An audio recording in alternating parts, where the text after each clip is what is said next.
Ya, entonces hoy día vamos a continuar trabajando sobre el tema que partimos desarrollando ayer y que nos dejó planteadas varias cosas relativas, ¿cierto?, a las decisiones que vamos tomando cuando empezamos con nuestro trabajo de enseñarle a los niños a leer y a escribir.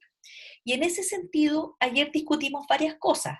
Primero discutimos que había un enfoque tradicional, el más conocido tal vez, de enseñanza, por ejemplo, de las letras, y veíamos que estaba asociado a esto, ¿cierto? A el hecho de poder hacer la representación gráfica de la letra, y eso está bien, eso hay que hacerlo. No obstante, también discutíamos que existe un convencimiento que ustedes tienen que tenerlo, de que aprender a leer y a escribir es una tarea de suyo compleja, es una tarea difícil para los niños, eh, por eso es de largo aliento, es decir, no pensamos en que los niños están leyendo en abril, sino que es una tarea que se prolonga durante el primer año de escolaridad. Y en algunos casos ni siquiera se logra totalmente ese primer año de escolaridad. Y valga lo que conversábamos ayer sobre los niños que hoy día están en segundo, en tercero e incluso en cuarto básico, decíamos que todavía no tienen dominio lector.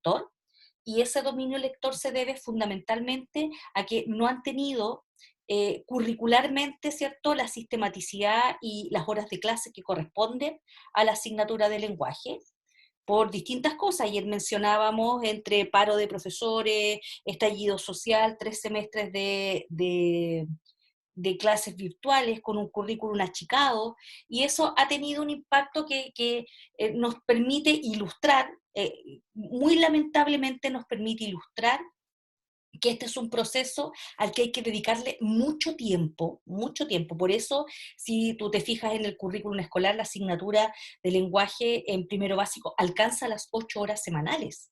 Las 8 horas semanales. Incluso hay colegios que dan un poquito más. Y esas 8 horas semanales también acompañadas de lo que en las casas se pueda ir haciendo. Entonces, esa es como la magnitud de la tarea.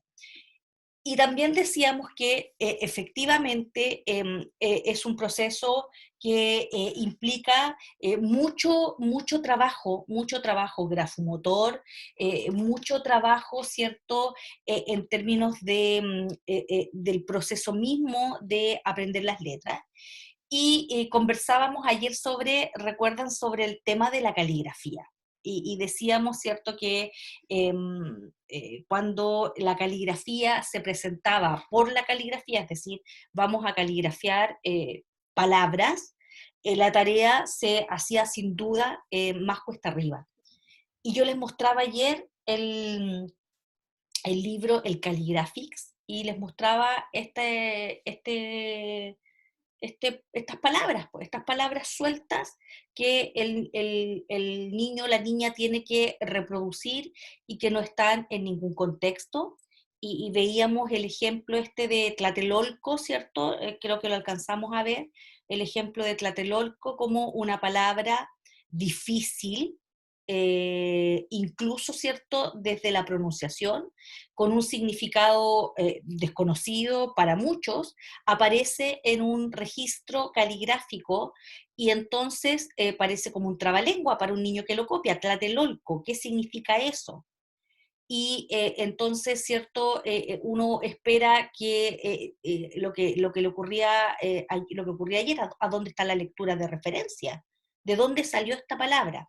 Y lo veíamos también con el caso de Atlas, ¿cierto?, que es muy distinto a presentarlo en un listado de palabras inconexas las unas de las otras, a que presentarlas en un contexto. Déjenme mostrarles el contexto.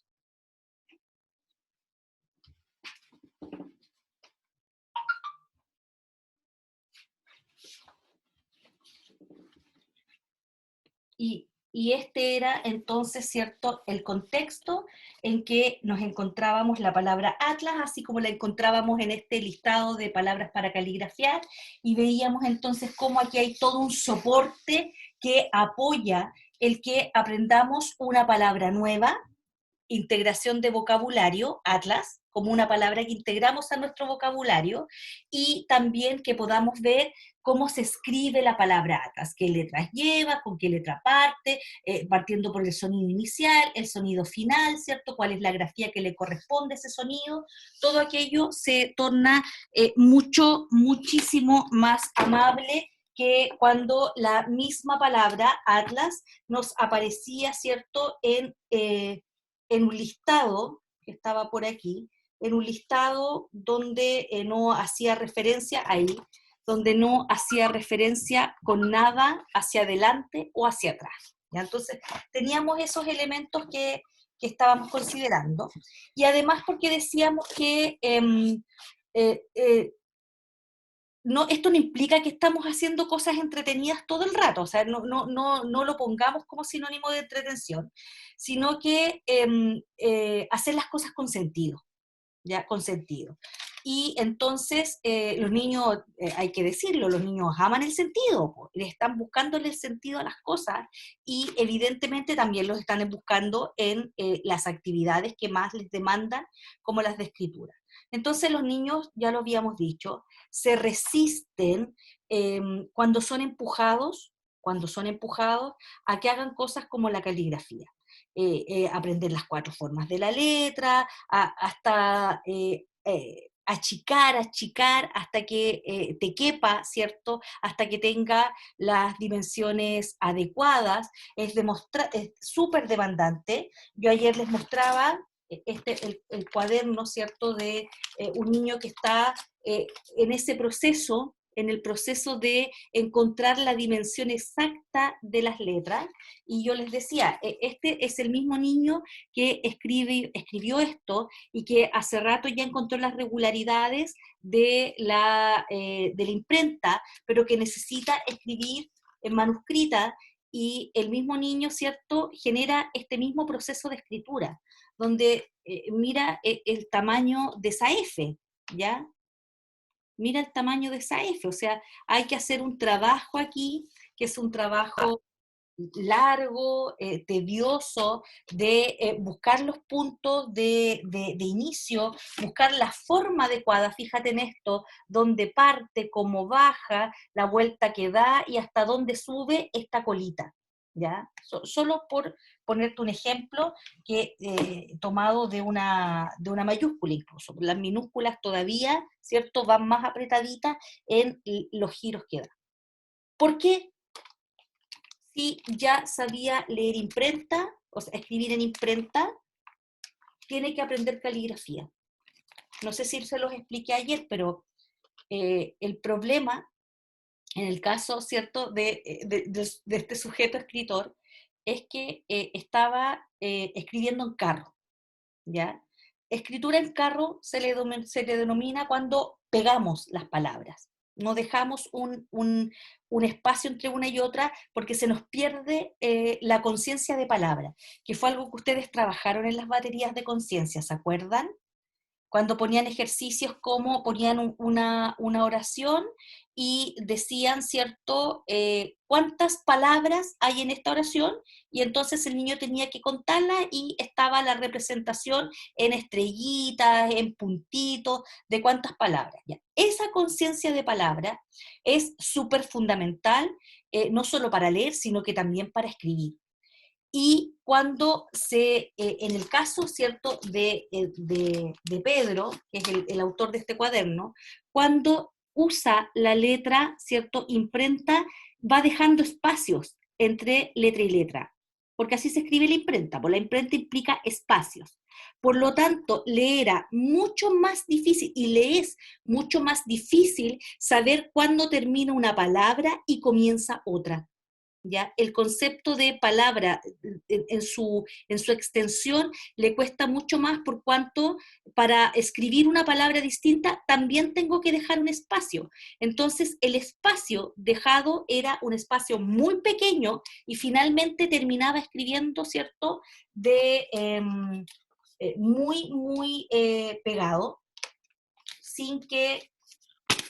Acá, por ejemplo, si tú te fijas, acá está intencionado, recuerda que debes dejar un espacio, y si ustedes se fijan, el espacio es súper ancho, lo que quiere decir que eh, le dijimos, deja un espacio entre palabra y el espacio es quizás más ancho de lo que incluso debiera haber sido, porque hay un tema ahí de dominio, ¿cierto?, del espacio. Y cuando escribe así, entonces, ¿cierto?, la palabra está ligada. Y ese espacio ya solo corresponde al que hay entre palabra y palabra. Cosas como de ese estilo son las que ustedes como profesores y profesoras, ¿cierto?, van a encontrarse en la sala de clases, ¿ya? Cosas de ese estilo. Situaciones que van motivando que nuevamente volvamos atrás y le digamos, ya, pero si yo ya sé escribir, ya, pero vamos a tratar de escribir ahora caligrafiando. Y la caligrafía, ¿cierto?, implica el uso de los espacios, las dimensiones. Una, una E, por ejemplo, no puede tener el mismo tamaño de la I. La E y la E, que son exactamente iguales en su forma, no pueden tener el mismo tamaño, porque entonces, ¿cierto?, se perjudica la lectura que otro está haciendo de lo que tú estás escribiendo. Y en ese sentido, todo esto mejora cuando existe un propósito. Ya sea, ya vamos en la clase de hoy día, cuando existe un propósito, los niños son capaces, ¿cierto?, de escribir por su propia cuenta. ¿Ya? Entonces, yo tenía una croquera para mostrarles, pero no sé dónde la dejé en este minuto. Un niño que está motivado, a veces por cuenta propia, se lanza a escribir sin ningún problema. Por ejemplo, un niño que viene Navidad y quiere escribirle la carta al viejito Pascuero, y entonces, ¿cierto?, tiene algunas convenciones en la cabeza de lo que implica una carta, tiene una escritura incipiente, pero de todas maneras, ¿cierto?, su motivación lo orilla a que desarrolle una actividad de escritura o una actividad de lectura. Y entonces lo que podemos observar como profesores es el uso cultural que hacemos de los textos. Y eso tenerlo súper presente, el uso cultural de los textos. Al uso del lenguaje y del código, ya sabemos, ¿cierto?, que no queda otra que practicarlo. Es como lo que yo les señalaba ayer, pues, a leer se aprende leyendo y a escribir se aprende escribiendo, y no hay otra manera de hacerlo, por lo tanto tenemos que generar los espacios y las condiciones para que esas prácticas, ¿cierto?, se potencien dentro de nuestra sala de clase.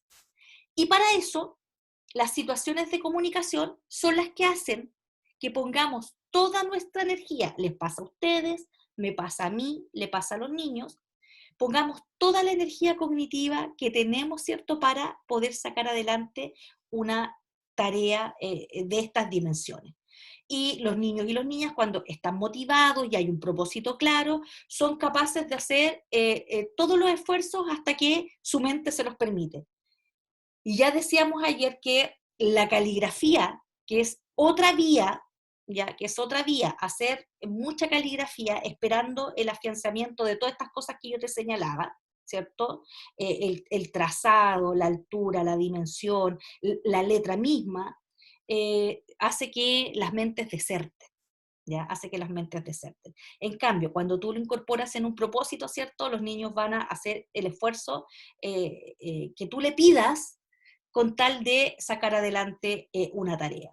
Eh, por ejemplo, cuando tú les dices, ya, aprendamos a hacer bien esta letra, porque resulta que tenemos que escribir una carta, una postal, una tarjeta, un aviso, un afiche, que lo van a leer los demás y los demás necesitan, ¿cierto?, poder leerlo con claridad. ¿Ya? Entonces, usamos, y aquí súper relevante, usamos la motivación como la gran, ¿cierto?, estrategia de trabajo con los niños. Y ya sabemos que per se leer y escribir es difícil, por eso nos metimos primero en la unidad de Maslow. Y aquí tiene que hacer pleno sentido que cuando nos metimos en la unidad de Maslow es porque justamente tú tenías que procurar, antes de estas tareas difíciles de las que hemos hablado, trabajar, ¿cierto? esas tres necesidades vinculadas, ¿cierto?, a lo motivacional, que eran la de sentirse seguro, la de sentirse estimado, sentir que soy parte de todo aquello que ustedes trabajaron, ¿cierto?, previamente en el diseño de sus cátedras, donde confluyó toda esta discusión que teníamos. Y entonces lo que te queda, ¿cierto?, es la motivación por la tarea, ¿ya? ¿Cómo motivamos entonces a que los niños, cuando tenemos este microclima de clase súper, súper logrado, estamos súper afiatados como curso, sabemos que podemos trabajar de manera armoniosa, respetuosa, que aquí no te va a pasar nada, que aquí vamos a respetar tu opinión? Cuando tienes ese rico microclima de clase, entonces viene la motivación por la tarea, ¿ya? Ahora sí debo señalar que aunque tú los tengas, ¿cierto?, súper motivados, cuando hay cosas que, motivados por la tarea, cuando la motivación en el sentido de Maslow no existe, es súper difícil, es súper difícil. Yo tengo que ser súper honesta, y cuando los niños tienen frío, no van a aprender. Cuando los niños tienen hambre, no van a aprender. Cuando los niños están asustados, no van a aprender. ¿Ya? Por eso es que decíamos, hay cosas que nosotros sí podemos trabajar en el aula. Y hay otras cosas que tenemos que, como profesores, mediarlas, asegurarlas, procurarlas. Esta es una discusión súper, súper contemporánea, súper contingente, más bien dicho. El otro día, yo no sé si ustedes escucharon, hay comunas de Chile que están saliendo de las cuarentenas y están entrando a fase 2. Y me gustaría que me dijeran qué piensan ustedes. Eso implica que están abriendo las escuelas, pero estamos entrando en la época del clima frío. Ya estamos en otoño, en un mes más vamos a estar en invierno, y una de las recomendaciones fundamentales que han hecho los expertos en salud es que hay que ventilar los espacios, hay que estar en espacios ventilados. Y entonces piensa tú lo que pasa en una escuela del sur de Chile, cercana a la cordillera, donde hay temperaturas muy extremas, en Punta Arenas, por ejemplo, donde también hay colegio y niños que van al colegio. ¿Cómo mantienes las ventanas abiertas?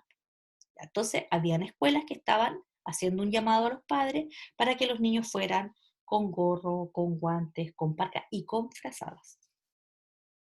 Y yo te pregunto, ¿un niño con guantes puede escribir?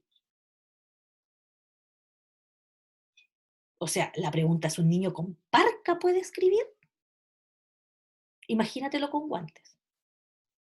Entonces, piensa en esa mano pequeñita, ¿cierto?, enguantada, aunque sean estos guantes con deditos, que hacen que inmediatamente tus dedos queden separados, y entonces, ¿cierto?, ya tomar el lápiz es una actividad que no se está dando de manera natural, y ahí tenemos un grave problema, porque la alternativa de que los niños estén desabrigados y las ventanas abiertas tampoco es viable. Y entonces, ¿cierto? Yo esto se los comento porque lo escuché el otro día y me pareció súper interesante. Escuché por ahí, y esta era una interpelación que le hacían a las autoridades ministeriales que tienen que ver con educación. Les decían que habían países donde estaban implementando en las salas de clase unos sensores de partículas, de partículas, no sé, era un sensor que le enviaban al celular del profesor una alarma cuando se llegaba a un nivel de 700 partículas de no sé qué, perdónenme ahí la ignorancia, pero 700 partículas que implicaban que la sala había que ventilarla. Entonces, en ese momento, el profesor podría parar su clase, así hacer un cierre de lo que estaba haciendo, parar la clase y salir con los niños un par de minutos al patio y luego volver, ¿ya? Entonces, de esas cosas estamos hablando. No estamos hablando solo del niño que llega con hambre, estamos hablando de cómo estas condiciones que vamos a tener en las escuelas de ahora en adelante, cursos numerosos en salas pequeñas que van a tener que estar con las ventanas abiertas, van a de todas maneras ser cuestiones que van a afectar estos microclimas de aula. Imagínate tú cómo lo pasas cuando estás con frío. y que solo quieres arroparte y entonces el estar muy arropado también te pone somnoliento, ¿ya? Todo eso son consideraciones que de todas maneras ustedes las van a enfrentar como profesores en un par de años más, ¿ya? Profe, Dígame. es que yo creo que ahí entra otro tema, porque no están las condiciones de salud como para volver a clase, pero ¿qué pasa con esos niños que no tienen los recursos, el internet, computador, los niños que tienen que ir a los cerros para conseguir un poco de internet? Entonces, no se puede Es lo volver a clases por mismo. las condiciones de salud, pero hay niños que no pueden conectarse a clases Tipo, es lo mismo que estando yo online. señalaba. Esos casos que hemos visto de esos niños que se tienen que ir a sentar a la orilla de la carretera para conseguir internet.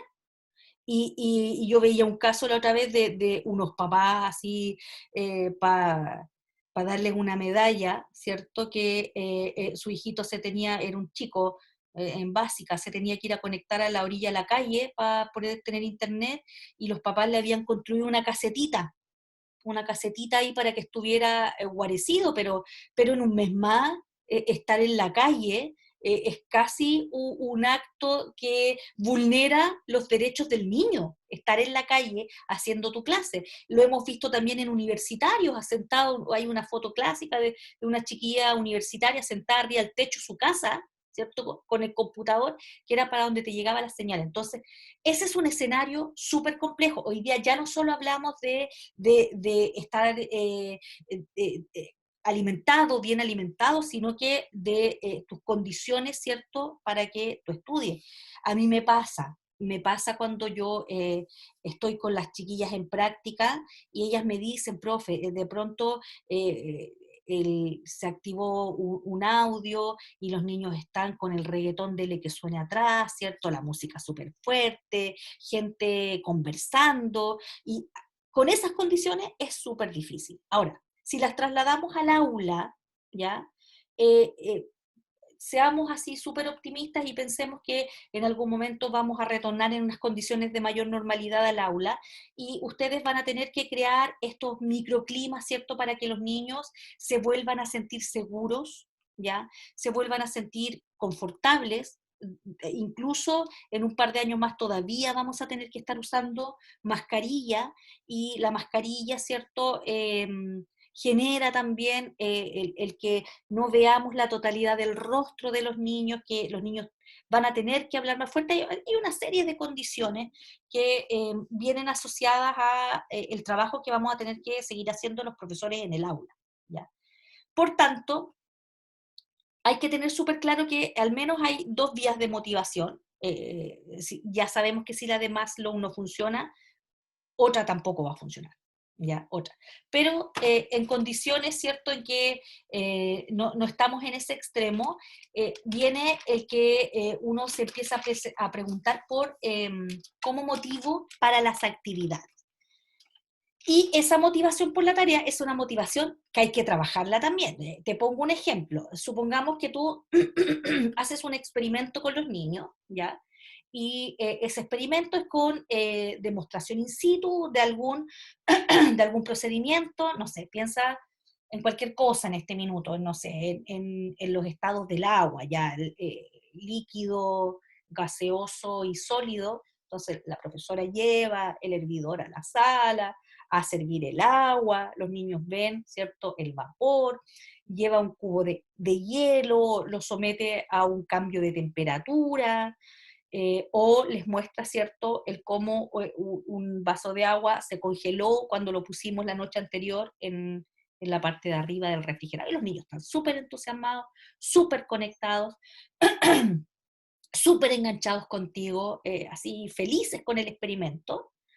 Y termina, ¿cierto?, la parte práctica o empírica, y luego necesitamos registrar cosas y se te desploma la motivación, ¿ya? Entonces, claro, esa motivación, tenías a los niños aquí arriba y de pronto, ¿cierto?, siguieron aquí arriba los que tú sabes que siempre son los más motivados y el resto es como, oye, ahora hay que escribir, ¿ya? Entonces, esa motivación es una motivación que es un suspiro, es un suspiro. Y la pregunta es, ¿cómo la mantenemos constantemente? Y eso, ¿cierto?, implica un trabajo largo, ya va largo.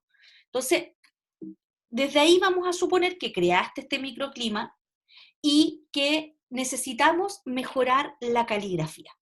¿Ya? Necesitamos mejorar, como este cuaderno que yo te acabo de mostrar, necesitamos mejorar la caligrafía, y para eso, ¿de qué te vales?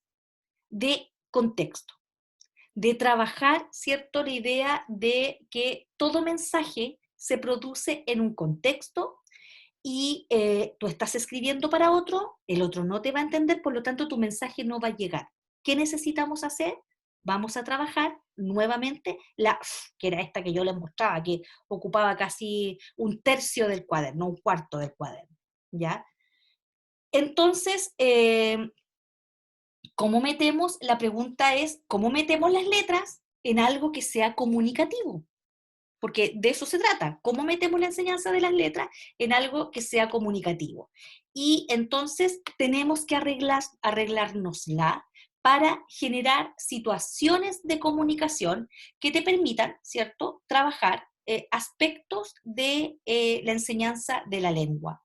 Entre ellas, obviamente, ¿cierto?, está el tema de las letras, ¿ya?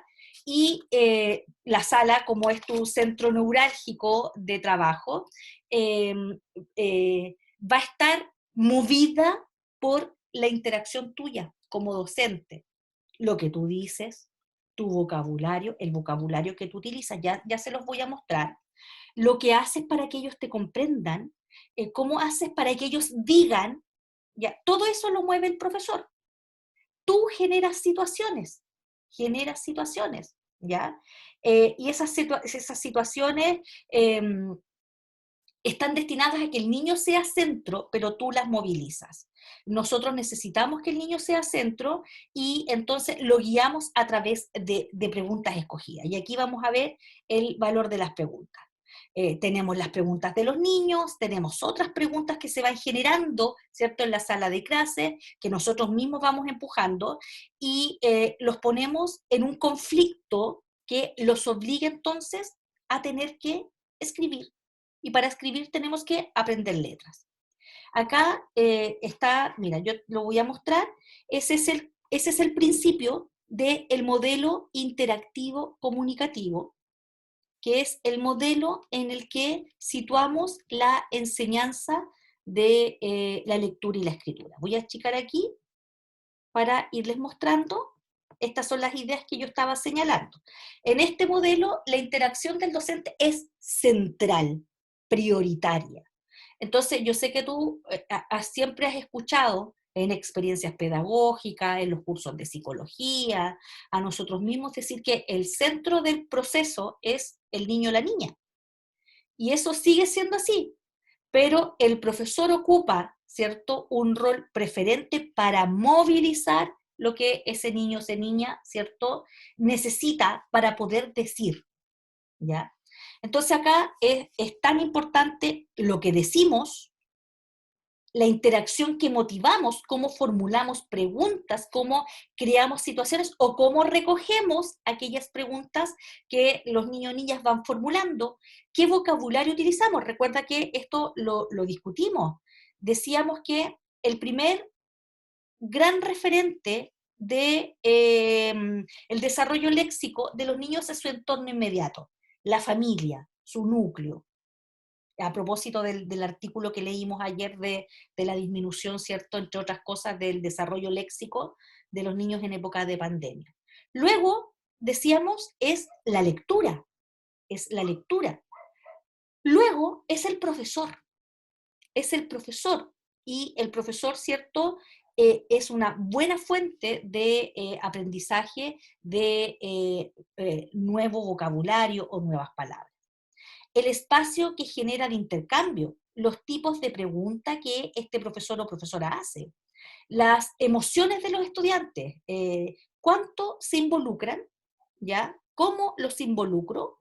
Y todo eso es algo que tú ya probaste cuando hicieron el diseño de la cátedra, en que una de las condiciones era procurar, y era uno de los criterios, procurar que los niños eh, tuvieran espacio para manifestar sus voces.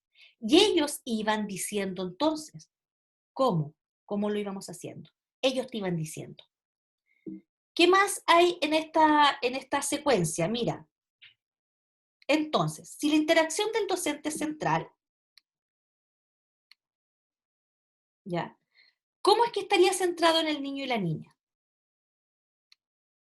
Y eso tiene que ver fundamentalmente porque los niños van proponiendo, van preguntando, los niños preguntan, están todo el tiempo preguntando, están cuestionando, están interrogando su mundo y sucede en buena parte que los adultos tenemos muy claro que los niños pasan por procesos de pregunta, como a los 4 años preguntan todo. ¿Por qué? Porque la etapa de los por qué. Pero no es que cuando los niños cumplen 5 años ya no tienen más preguntas. Eso no es así. Lo que pasa es que llega un momento en que los adultos, incluso los profesores, dejamos de escuchar esas preguntas. Y en muchos casos, intencionalmente dejamos de escuchar esas preguntas. ¿Ya? Entonces tenemos un niño que está todo el tiempo preguntándonos en la sala y tendemos más bien a obviarlo que a estar atento en que las preguntas que hace él o las que hace otro pueden permitir, ¿cierto?, una situación que propicie el aprendizaje, ¿cierto?, de las cosas que tenemos que ver en la asignatura de lenguaje o en historia o en matemática. ¿Ya? Entonces, los niños hacen preguntas y es tan interesante esto que yo no sé si ustedes conocen a este científico, que les voy a mostrar ahí su nombre, ahí, se llama, ahí está, Gabriel León. ¿Ya? No sé si han trabajado en ciencias con textos de Gabriel León. Gabriel León es un científico chileno que escribe ciencia para niños, ¿ya? Y ha dado en el clavo porque en general hay muy poco material de lectura que es de ciencia para niños. Po. Lo que el niño tiene a la mano es fundamentalmente el libro de ciencias naturales, el texto escolar. Y entonces, ¿cierto? Los libros de ciencia por mucho tiempo han sido dirigidos a un público especializado en el tema, que lo está estudiando y son unos libros así enormes, caros, inaccesibles, y a lo mejor ustedes en su época escolar, lo más cercano que tuvieron que estuvieron a un libro de ciencia, que no fuera el texto escolar, es este texto que se usa en el colegio. No sé si lo usaron ustedes. ¿Y alguien recuerda cómo se llama?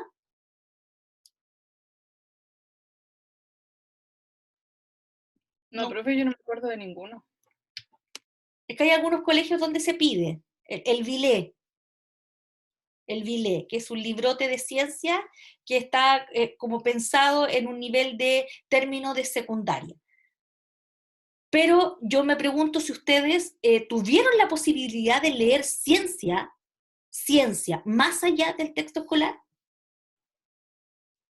Y eso es lo que hace Gabriel León, porque Gabriel León tiene textos que están pensados en niños, en niños. Y tiene este, por ejemplo, entre varios textos, tiene este, que se llama, tiene el bonito título de ¿qué son los mocos? Que es una pregunta formulada por un niño. ¿Qué son los mocos? ¿Ya? ¿Y por qué no nos podemos comer los mocos? Entonces tú dices, ¡ay, qué asqueroso lo que está diciendo la profe! Son preguntas que los niños formulan. Y lo que hizo Gabriel León es que en esta iniciativa que él tiene de hacer la ciencia accesible para los niños más pequeños, viajó harto tiempo dando pequeñas charlas para para este pequeño público, y fue recogiendo, según él mismo lo relata, fue recogiendo todas las preguntas que los niños le iban haciendo en distintos lugares y que por tiempo a veces no alcanzaba a responderlas todas. Y con ese enorme cúmulo de preguntas que los niños hacían, que eran preguntas científicas. Cuando un niño pregunta, ¿por qué tengo hipo? Lo que está haciendo es una pregunta, ¿cierto?, vinculada a las ciencias. Y la respuesta, entonces, tiene que ser una respuesta vinculada a las ciencias. No le puedo decir, no, mira, no importa si ya se te va a pasar, pégate este papel de diario en la frente y se te va a pasar. Eso no es una respuesta, ¿ya? Eso es una solución basada en la superstición, en la creencia popular, de que pegándote un papel de diario se te quita el hipo. Y hay otras personas que dicen, mira, tómate un vaso de agua al seco. Ya, pero, y un niño dice, ¿por qué? O alguien dice, tienen que asustarte, o distintas cosas para que se te pase el hipo. Algunas que pueden tener, ¿cierto?, un fundamento científico, otras definitivamente no, la del diario en la frente ninguno, pero a lo mejor si tú te tomas un vaso de agua al seco, lo que ocurre con tu diafragma, no sé, ¿ya? Entonces, fue recolectando todas las preguntas que los niños les hacían. Y entre esas preguntas, ¿cierto?, están cosas que son vinculadas al cuerpo, a los gases, a qué sé yo. Y te muestro aquí, mira, espérate, ¿dónde está el...? em, ya, por ejemplo, aquí hay un capítulo completo que está dedicado a los dedos arrugados. ¿Por qué cuando estamos en la bañera nuestros dedos se arrugan? Hay otro capítulo dedicado a los mocos, hay otro capítulo dedicado a las cosquillas. ¿Por qué si me hacen así me da cosquillas? Preguntas que los niños les fueron formulando y que él las sitúa aquí en el contexto de los diálogos con su hija, que le va preguntando cosas de este tipo. Por ejemplo, miren ese, el punto, la página 94, dice, hablemos de la caca, ¿ya? Y que son preguntas que los niños hacen. Y él cuenta siempre una anécdota, que dice que un niño en una de estas charlas una vez se le acercó y le hizo la siguiente pregunta, le dijo, yo quiero preguntar por qué si mi hermano y yo, mira lo inteligente de la pregunta, si mi hermano y yo comemos la misma comida que mi mamá nos prepara, mi hermano se tira los peos tan hediondos. Esa fue una pregunta, y es una pregunta científica, porque hay un proceso, ¿cierto?, que está ocurriendo en él que es distinto al mío, y quiero saber por qué. Y todas esas preguntas, ¿cierto?, Gabriel León las va recogiendo y va generando estas situaciones a partir de las interrogantes de los niños. Este otro libro que te voy a mostrar funciona, no es de Gabriel León, pero funciona más o menos de la misma manera. Este se llama Asquerología, ¿ya? Y que está también fundamentado en aquellas preguntas que los niños suelen hacer y que muchas veces la gente se complica y cree que eso no es ciencia, porque entonces no podemos hablar de las cosas, ¿cierto?, corporales, ¿ya? Entonces, este va por tema, va por el vómito, ¿cierto? Miren qué lindo los títulos, y es también ciencia para niños, miren, es ciencia para niños, ¿ya? Y trae datos al lado, qué sé yo. Entonces, esto te lo estoy mostrando porque efectivamente en este modelo el docente guía a través de preguntas escogidas que provoquen o recojan el mundo de los niños y niñas. Y entonces tenemos situaciones como esta, ¿cierto? Que son fundamentalmente el uso de la cultura para generar situaciones de aula que te permitan a ti trabajar aquellas cosas que están no solo mandatadas por el currículum escolar, sino que son las pertinentes para niños de 6 o 7 años. Cosas que requieran el uso del lenguaje. Por ejemplo, ¿ya? ¿Por qué los perros abren la boca y sacan la lengua? ¿Ya? ¿Por qué hay eclipses? ¿Cómo llueve? ¿Ya? Entonces, ¿por qué tenemos que vacunarnos? El sol desaparece, una típica pregunta, que esto es algo que uno le enseña a los niños, pues. Cuando uno enseña los fenómenos, ¿cierto?, de rotación y traslación, recién los niños entienden por qué el sol no es que desaparezca, sino que se moviliza, se mueve la Tierra, en realidad, ¿cierto? Y tenemos día y noche, fenómenos que los niños no tienen por qué saber. y que aparecen como preguntas.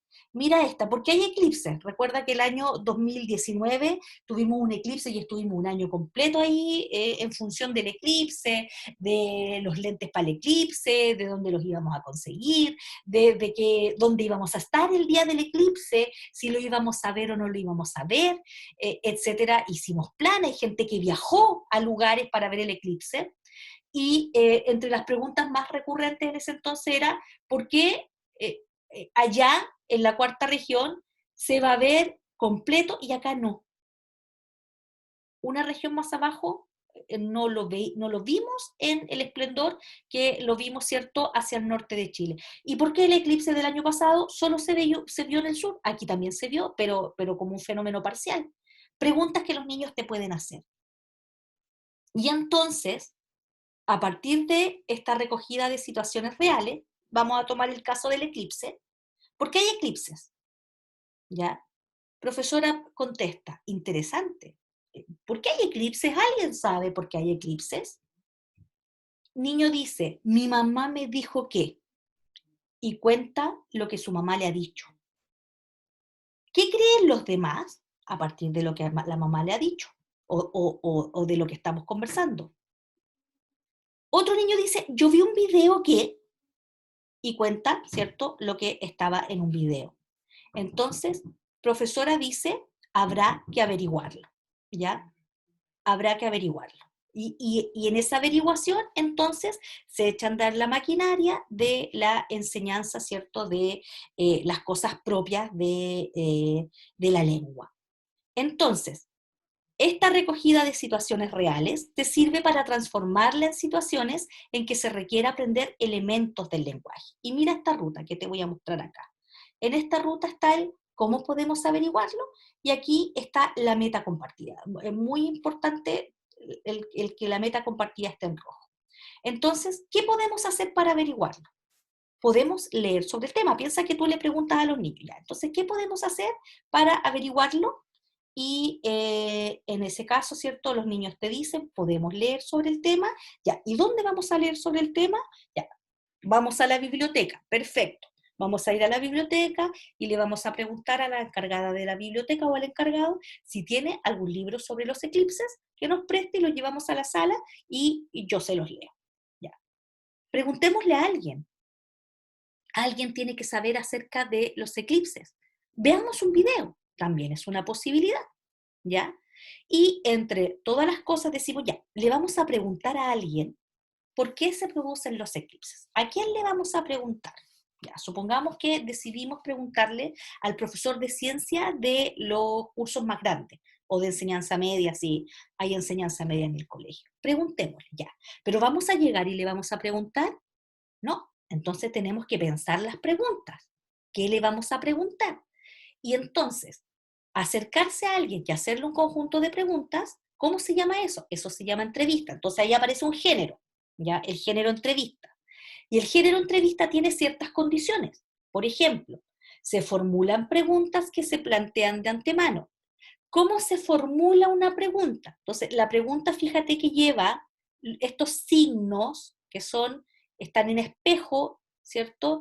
Son signos de interrogación que pongo uno al principio y pongo uno al final. Y que cuando me los encuentro, tengo que usar una entonación distinta.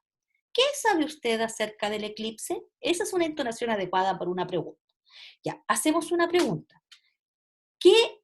¿Sobre qué cosas le vamos a preguntar? Los niños te dicen, sobre los eclipses. Tú escribes en la pizarra, ¿cierto?, la palabra eclipse. La palabra eclipse es difícil, porque tiene una P en posición final de sílaba, y antes tiene, ¿cierto?, la combinación CL, que la mayoría de los niños la podrían distinguir en posición inicial como clavo, no sé, eh, clase, ya, pero aquí no está en posición inicial, está eclip y termina con es una palabra difícil, pero la podemos escribir en la pizarra y podemos aprovechar de trabajar, no sé, por ejemplo, la cantidad de vocales que tiene esa palabra, pero podemos usar otras palabras con letras que ya hemos visto. Por ejemplo, podemos usar la palabra sol, y podemos usar la palabra luna, ¿ya?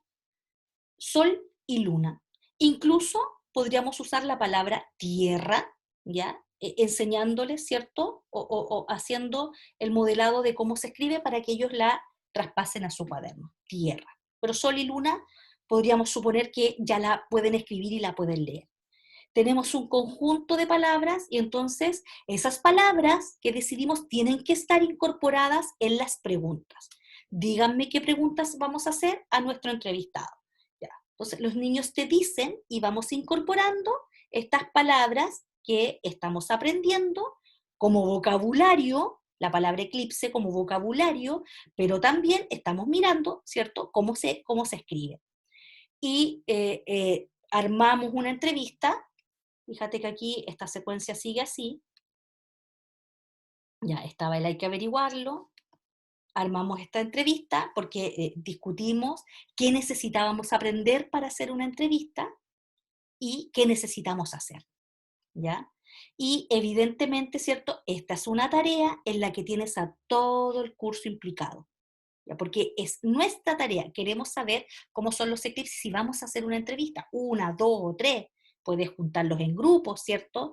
Y hacer más de una entrevista.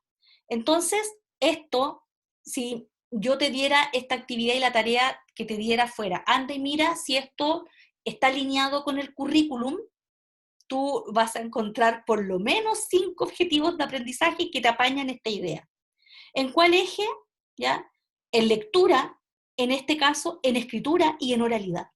Los 3 ejes están cruzados con esta idea, ¿cierto? Y entonces lo que tenemos que pensar en qué tipo de actividad vamos a hacer, qué tipo de material y cómo vamos a andamiar esos procesos, ¿cierto?, de construcción de esta situación comunicativa.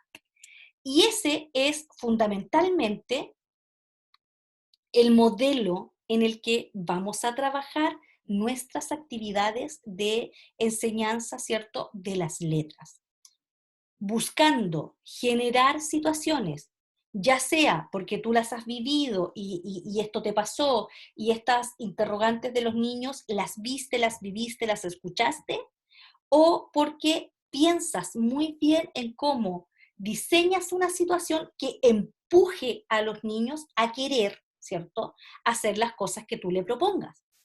Porque tú ya sabes, tienes el otro camino, que es el de la letra por la letra, y la letra constituyendo un conjunto de eh, palabras que no tienen relación unas con otras, ¿ya? Entonces, esto nosotros podemos hacer, suponte que estamos haciendo nuestro propio, en este caso, nuestro propio, por ejemplo, álbum de dinosaurios, ya, álbum de dinosaurios, y los niños adentro van a pegar, ¿cierto?, imágenes de dinosaurios, qué sé yo, y entonces tenemos que construir este título que sea álbum de dinosaurios, y todo lo que tú trabajes para que los niños escriban álbum de dinosaurios, y ese álbum de dinosaurios lo vamos a ir a dejar en la biblioteca, lo vamos a hacer, ¿cierto?, pensando que hay una situación comunicativa donde hay un otro que nos va a leer, y que por tanto tenemos que esforzarnos porque la letra quede clarita y porque la A, ¿cierto?, se distinga, la L, ¿cierto?, se distinga de la V que cuando la estamos haciendo en manuscrita, ¿ya?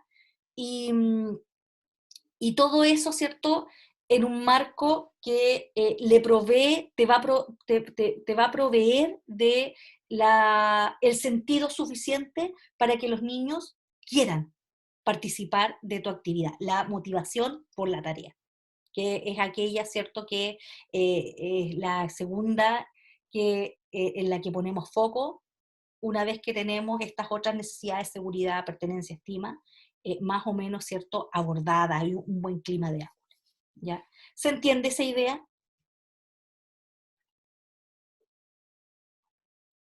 ¿Entienden el concepto? Ya, Sí, profe, se perfecto, entiende. ya. Entonces, repensarlo de aquí en adelante, porque ustedes vamos a entrar ya yo creo que en una semana más vamos a entrar en lo que implica diseño de la enseñanza de una letra, donde ustedes van a tener que transitar por varios procesos, desde aquellos procesos que tienen que ver con el desarrollo, ¿cierto?, grafomotor, ¿ya? Todas estas actividades que hacemos para que un niño, por ejemplo, aprenda la silueta de una letra. Entonces voy a volver a mostrarte la tarjeta. ¿Cómo se hace esto? Y ahí hay varias técnicas.